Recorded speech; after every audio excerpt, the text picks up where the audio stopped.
Hello and assalamu alaikum everyone. Welcome back to I Am Solution. So I am back with another video. So in my last video I have taught you guys about 7.1 and 7.2 of this International Secondary Science chapter 7. So let's study further. We guys will be studying 7.3 and 7.5. So here it is. It's about the 7.3 is about neutralization reaction. Up here is an experiment takes place. Ali ने क्या करा, सबसे पहले एक नींबू लिया, ठीक है, एक नींबू लिया, उसको कट कर दिया, ठीक है, और इस नींबू के ऊपर क्या डाल दिया, बेकिंग सोडा डाल दिया। और जब बेकिंग सोडा डाला ना तो वो इट फिजिस मतलब कुछ बबल्स बने। क्या बने, कुछ बबल्स। फिजिस को क्या कहते हैं, कुछ बबल्स बने। अब ये हुआ क्या, बेसिकली ये जो फिजिक्स देखिए जो है ना, ये एक केमिकल रिएक्शन, दो रिएक्टेंट्स मिलके थे। लेमन जूस में सिट्रिक एसिड है, इट्स वेरी कॉमन, ठीक है। लेमन जूस में क्या था, सिट्रिक एसिड था, और बेकिंग सोडा में ना सोडियम हाइड्रोजन कार्बोनेट था, ठीक है। जब ये दोनों साथ मिले ना तो इन्होंने क्या करा, कार्बन डाइऑक्साइड प्रोड्यूस करी, गैस प्रोड्यूस करी, जिसने आपको एक छोटे से बबल्स दिखाए, ठीक है, जिसने बबल्स बनाए, ठीक है। इसे हम कहते हैं न्यूट्रलाइजेशन रिएक्शन। यानी हमारे पास एक एसिड मिला था जिसने सोडियम हाइड्रोजन कार्बोनेट के साथ मिलके बबल्स बनाए, ठीक है, और क्या प्रोड्यूस करी, कार्बन डाइऑक्साइड प्रोड्यूस करी, ठीक है। This is called neutralisation reaction. Basically, it's a type of chemical reaction in which alkali reacts with an acid pH to get closer. Neutralization में सबसे important काम यही है कि ये जो है ना आपको pH 7 closer ले आता है, ठीक है। अब जो है ना एक न्यूट्रलाइजेशन रिएक्शन जो है ना लैब में प्लेस हुआ, ठीक है। तो सबसे पहले क्या हुआ, एक बीकर लिया, उसके अंदर ना कुछ ड्रॉप्स डाले, उसके अंदर कोई सोल्यूशन था ऑलरेडी, वो एसिड था, उसके अंदर ड्रॉप्स डाले, यूनिवर्सल इंडिकेटर कि as I have taught you guys in my previous video कि भाई यूनिवर्सल इंडिकेटर्स जो है ना हम किस लिए यूज़ करते हैं, हम यूनिवर्सल इंडिकेटर्स यूज़ करते हैं कि बताने के लिए कि वो इधर दैट सोल्यूशन इज एसिडिक और न्यूट्रल, एसिडिक और एल्कली, तो हम यूनिवर्सल इंडिकेटर यूज़ करते हैं, ठीक है। हमने क्या करा, उस बीकर के अंदर जो हम few drops of universal indicator डाल दिए, और फिर क्या हुआ कि ना वो जो मिक्सचर है ना वो रेड बन गया, ठीक है। पिछले अगर आप पीएच की इधर देखो, ये देखो यहाँ पे ये क्या है, रेड कलर किसका है, एसिड का है ना, तो हमें पता चल गया अच्छा ये जो है ना एसिड है इस बीकर में ना, ठीक है। इस बीकर में क्या है, एसिड है। फिर उसके बाद क्या करा, उसने क्या करा, उसके अंदर सोडियम हाइड्रोक्साइड डाल दिया, यानी एक एल्कली डाल दिया। ये एल्कली का नाम याद कर लेंगे तो ज्यादा अच्छा है, उसका नाम है सोडियम हाइड्रो ऑक्साइड, ठीक है। अच्छा, हमारे पास तीन तरीके के एसिड होते हैं, एक होता है hydrochloric acid, nitric acid and sulphuric acid. ये तीन तरीके का एसिड होता है, इसके अलावा कोई एसिड नहीं है, ठीक है। आपके कोर्स में कभी भी आपको ये इनके अलावा कोई और एसिड नहीं दिखेंगे। सेकेंडली, ये एक और हमारा सिट्रिक एसिड जो कि बहुत रेयर यूज होता है, ठीक है। बेसिकली एल्कली हमारे पास हमेशा ये सोडियम हाइड्रो ऑक्साइड ही होता है, ठीक है। इसको ये अपने जहन नशीन कर लीजिए, ठीक है, इसको याद कर लें, ठीक है। हमने एल्कली लिया, सोडियम हाइड्रो ऑक्साइड डाल दिया उसके अंदर, फिर क्या हुआ, उसकी पीएच क्या हो गई, 3 हो गई।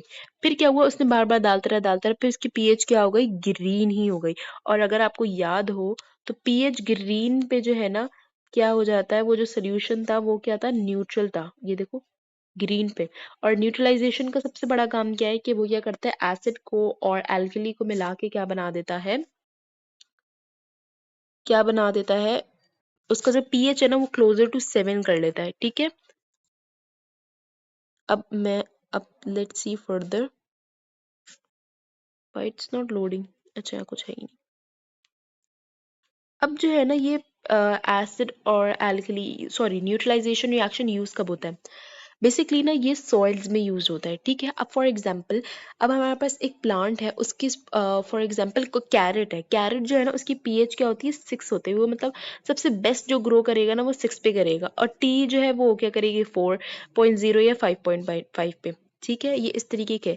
अब जैनब ने क्या करा कि ना उसने गार्डन में गई, उसने क्या करा, टेक्स उसने सॉइल में कुछ सॉइल से कुछ गार्डन सॉइल ली, कुछ गार्डन से सॉइल ली, ठीक है। उसने क्या किया, उसको प्योर वाटर के साथ मिक्स कर लिया, और फिर क्या उसने कहा यूनिवर्सल इंडिकेटर डाला, फिर उसने पीएच देखा तो क्या है, 5.0 आया। तो ये 5.0 किस चीज के लिए सूटेबल है, स्वीट पोटैटो के लिए सूटेबल है, ठीक है। फिर ज़ैनब ने क्या, वो चाहती थी कि वो कैबेज और अनियन ग्रो करे, तो कैबेज और अनियन के लिए क्या करना था, कैबेज के लिए 6.0 और 7.0 के बीच में पीएच होना चाहिए, और अनियन के लिए भी 6.0 और 6.5 के होना चाहिए। तो उसने क्या करा, उसने हायर, तो उसने क्या करा, alkali in soil one part of the garden, this neutralize some acid। फिर इसने क्या करा, कुछ alkali लिया, ठीक है, और इसने क्या करा, न्यूट्रलाइज करने की कोशिश किया उसको, ठीक है, क्योंकि 6.0 और 7.0 न्यूट्रलाइजेशन के लिए यूज होता है। अब फॉर एग्जाम्पल ट्रीटिंग स्टमक एक, फॉर एग्जाम्पल अगर आपके कभी पेट में दर्द हो रहा हो या आपको इंडाइजेशन का प्रॉब्लम हो रहा हो, आपका जो पेट है वो, जो आपका जो स्टमक है वो ज्यादा एसिड प्रोड्यूस कर रहा होता है, ठीक है, क्या कर रहा होता है, तो आप कुछ मेडिसिन ऐसी लेते हो जिसमें एल्कली ज्यादा होता है, जो एल्कली होता है या कार्बोनेट ज्यादा होता है, जिससे जो है ना न्यूट्रलाइज हो जाता है, ठीक है।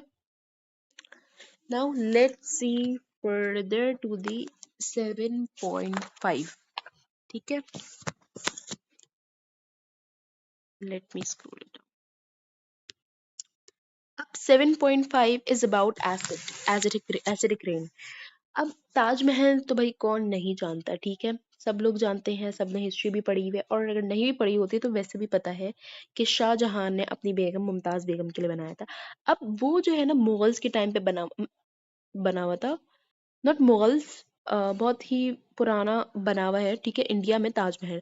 अब क्या हो रहा है कि ना वहाँ पे ना इंडिया में ना एसिडिक रेन हो रही है, एसिडिक रेन हो रही है ना, जिसकी वजह से उसका जो वाइट मार्बल है ना वो खराब हो रहा है। क्यों खराब हो रहा है वो हो रहा है एसिडिक रेन की। अच्छा, अब एसिडिक रेन का कॉज क्या है, सबसे बड़ा हम देख लेते हैं कॉज। यहाँ पे मैंने एक, यहाँ पे छोटा सा मैंने यहाँ पे स्लाइड्स बनाई है, ये, ठीक है, I have taken this picture, ठीक है।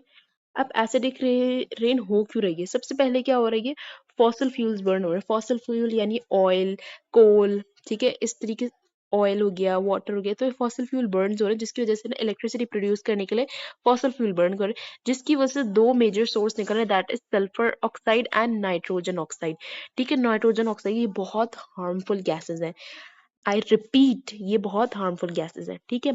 ये फैक्ट्री से बेसिकली प्रोड्यूस हो रहा है, ठीक है।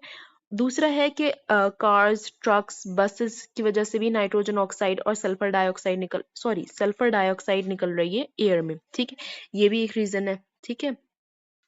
जब सल्फर डाइऑक्साइड और नाइट्रोजन डाइऑक्साइड जब इन्वायरमेंट में, हवा में आएगी, तो हवा हवा में आएगी, अब हवा में हमारे ऑक्सीजन पहले से प्रेजेंट होता है, फिर क्या होगा कि ना सल्फर डाइऑक्साइड और नाइट्रोजन डाइऑक्साइड की हवा के साथ रिएक्ट करेगी, और क्या करेगी, एक वाटर रिलीज करेगी, जो कि ना सॉरी ऑक्सीडेशन में जाएगी, और फिर क्या करेगी, वाटर रिजल्ट करेगी, जिसकी सल्फ्यूरिक एसिड और निट्रिक एसिड प्रोड्यूस होता है।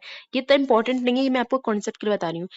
सल्फ्यूरिक एसिड और निट्रिक एसिड प्रोड्यूस होता है, जो कि रेन की फॉर्म में निकलता है, ठीक है। यहाँ पे आप देख सकते हैं सल्फर डाइऑक्साइड और ऑक्सीजन ने मिलके वाटर ने मिलके क्या बनाया, सल्फ्यूरिक एसिड, ठीक है, और नाइट्रोजन डाइऑक्साइड ने, सॉरी निट्रिक एसिड ने और ऑक्सीजन ने और वाटर ने मिलके क्या बनाया, सॉरी नाइट्रोजन डाइऑक्साइड ने निट्रिक एसिड बनाया, ठीक है, जो कि बहुत बुरा अफेक्ट है, ठीक है, हमारे एनवायरनमेंट के लिए।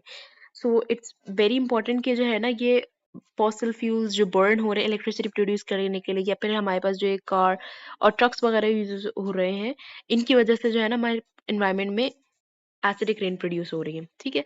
अब इसका इफेक्ट क्या है बेसिकली, अच्छा मैं यहाँ पे भी दिखा देती हूँ, यहाँ पे भी आपके यहाँ पे लिखा हुआ भी है, देखो, cars, lorries, factories burning rubbish make acidic gases, ठीक है। एसिडिक गैसेस कौन सी है, नाइट्रोजन डाइऑक्साइड और सल्फर डाइऑक्साइड, ठीक है। ये दो गैसेस प्रोड्यूस हो रही है, it will definitely ask in your paper, ठीक है, ये जरूर पूछा जाएगा कौन सी ये हो रही है, और this dissolves in making it acidic, ठीक है। उसके अलावा अब यहाँ पे एक एग्जाम्पल है, नहीं पहले हम अफेक्ट पढ़ लेते हैं, इसका असर क्या हो रहा है हमारे एनवायरनमेंट में। सबसे पहला है कि रिस्पायरेटरी इश्यूज हो रहे हैं एनिमल्स एंड ह्यूमंस में, जिनको अस्थमा का प्रॉब्लम होता है, ठीक है, उनको बहुत ज्यादा प्रॉब्लम फेस करनी पड़ रही है, क्योंकि इतनी धुआं में, मतलब इतना धुआं होना शुरू हो जाता है, इट्स लाइक दिस, ठीक है। एसिडिक रेन से क्या हो रही है, करोजन हो रही है, वाटर पाइप्स पे हो रही है, उसके अलावा क्या कहते हैं, heavy metals such as iron, lead, copper into drinking water, मतलब ये जो है ना ये बेसिकली करोजन कर रहे हैं। करोजन मैंने आपको पिछली वीडियो में भी बताया था, करोजन का मतलब होता है कि ये डैमेज कर रही है दूसरी चीजों को, यानी एसिडिक रेन की वजह से वाटर पाइप्स खराब हो रहा है। अब ऑब्वियसली बात है, वाटर पाइप्स को पानी जमीन में भी जाता है, ठीक है, तो वाटर पाइप्स भी खराब हो रहे हैं। दूसरा उसके अलावा ना हमारी जो बिल्डिंग्स है ना, जैसे मैंने आपको इन द बिगनिंग बताया कि वाइट मार्बल से बना हुआ है ना ताजमहल, तो जिसकी वजह से जो है ना वो वाइट से आहिस्ता आहिस्ता जो है ना ये पीले में कन्वर्ट हो रहा है, ठीक है, yellowish. Here it is, you guys can see, ठीक है। बिफोर एंड आफ्टर दे सकते हैं एसिडिक रेन की वजह से।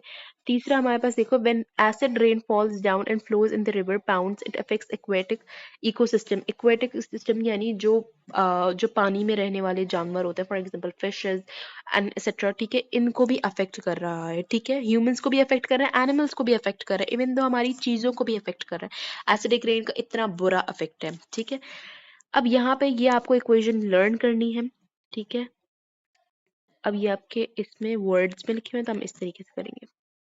बेसिकली निट्रिक एसिड जो कि हार्मफुल गैसेस में से एक ऐसा है, निकल रही है। निट्रिक एसिड जो कि कलरलेस सोल्यूशन है एसिडिक रेन में, और कैल्शियम कार्बोनेट जो कि सॉलिड वाइट मार्बल है, ये दोनों मिलके क्या बना रहे हैं, calcium nitrate, water and carbon dioxide. Calcium nitrate एक कलरलेस सोल्यूशन है, वाटर एक कलरलेस लिक्विड है, और कार्बन डाइऑक्साइड कलरलेस गैस है। यानी एक तो देखो, मुझे आपको ये कॉन्सेप्ट क्लियर करने के लिए आपको ये सिखा बताया भी था। ये देखो, एक तो ना सल्फर डाइऑक्साइड और नाइट्रोजन डाइऑक्साइड निकल रहे हैं। सल्फर डाइऑक्साइड और नाइट्रोजन डाइऑक्साइड से सल्फ्यूरिक एसिड और नाइट्रिक एसिड निकल रहे हैं, ठीक है, ये दो हार्मफुल एसिड निकल रहे हैं। उसके अलावा जब ये दो एसिड जब रिएक्ट कर रहे हैं तो कार्बन डाइऑक्साइड भी निकल रही है, जो कि वैसे ही हमारे इन्वायरमेंट के लिए, मतलब वैसे ही हमारे लिए बुरी है, ठीक है। अब इसको प्रिवेंट किया कैसे किया जाए? The only way is to prevent reduce the emission of sulphur dioxide and nitrogen oxide, ठीक है, इज द ओनली, ये एक बेसिक प्रिंसिपल है जिसकी हेल्प से जो है ना आप सल्फर डाइऑक्साइड और क्या कहते हैं इनको रोक सकते हैं। सेकेंडली, आप दूसरा तरीका जो आपकी बुक में प्रेजेंट है, that is on page number 115। दूसरा ये है कि जो है ना, people can drive electric hydro और हाइड्रोजन कार्स, ठीक है, यू यूज साइकिल्स, ठीक है, या इलेक्ट्रिक मोटरसाइकिल्स जो होती है, इलेक्ट्रिक मोटर बाइक्स जो होती है वो यूज करें, ठीक है।